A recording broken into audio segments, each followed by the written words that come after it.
بسم الله الرحمن الرحيم السلام عليكم شعبك جيسياشا رير جيبوتي شعبك يغا قيمها له رير جيبوتي حالدا ودلكم مرايو دمانتين وحينو كور قبنا oo runtii waxaynu u nahay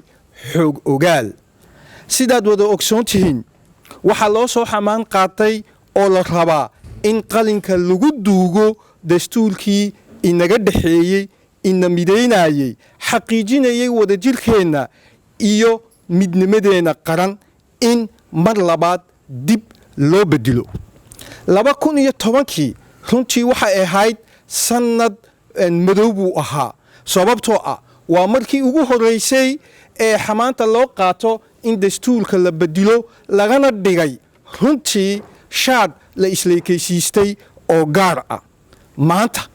15 sannadood kadib waxaana laga leeyahay shaadkii uu nagu yaraadee ee waanu ballaarsanaynaa sidaas awgeed caawa ay bishu tahay habeen jimco ah kuna beegan 24 Oktoobar sanadkan 2025 waxaa noo qabsoomay shirkii ahaa kalfadhiga golaha qaran ee xisbiga model ee sanadkan 2025 golaha xubnaha golahu waxay ka doodeen xaaladda maanta taagan waxna iska weydiiyeen hal su'aal oo qaran su'aashaasoo ah miyaan ogolaan karnaa in dastuurka mar labaad la bedelo oo laga dhigto shaad marna la yaraysto marna la ballaarsado sida dawaarlaha kadib dood dheer fikir iyo falanqayn golaha qaran ee model wuxuu maanta muujiyey aragti cad golahu wuxuu isu raacay uu go'aamiyey 3 qodob kow xubnaha golaha qaran ee xisbigu waxay aaminsan yihiin dhammaantood in dastuurka la bedelo ayna ahayn xal ee ay tahay daawac 2 golahu wuxuu yidhi oo weliba si midaysan u yidhi dastuurka looma bedeli karo dano gaar ah 3 golahu wuxuu cod aqlabiyad ah oo ku go'aamiyey 3 arrimood oo kala ah kow in model ay si buuxda u diidan tahay la bedelayo dastuurka 2 in la bilaabo olole wacyigelin ah oo lagu barayo shacabka halista ay arrintani ay leedahay 3 in ficil nabadeed oo sharciga waafaqsan la qaado si loo muujiyo mowqifka iyo codka shacabka reer Djibouti waxa la isu raacay in xisbigu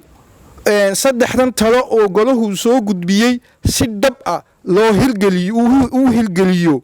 uuna geed gaaban iyo geed dheerba u koro siduu uga shaqayn lahaa walaalahay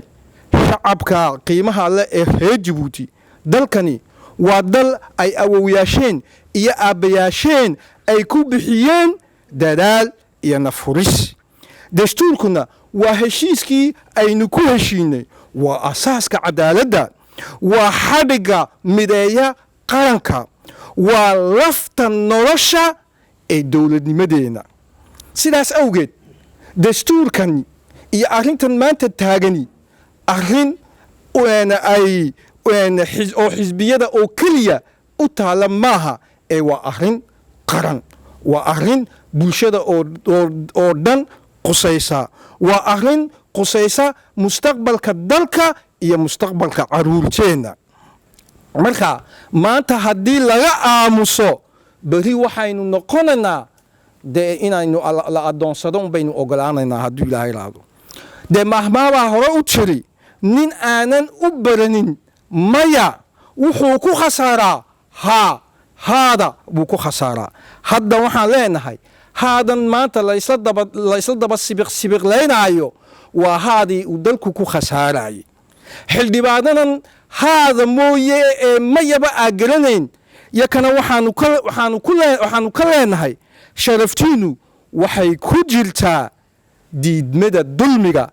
ee maaha daba socodka awoodda. ha noqonina kuway taariikhdu ay ku qorto qalin cas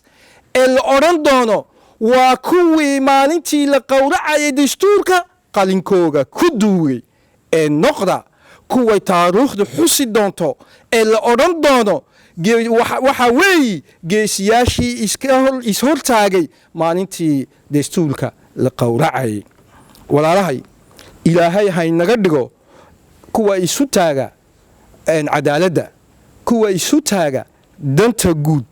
kuwa aanan cabsoonin ee runta sheega. allah mahadle. وبالله التوفيق. السلام عليكم ورحمة الله وبركاته.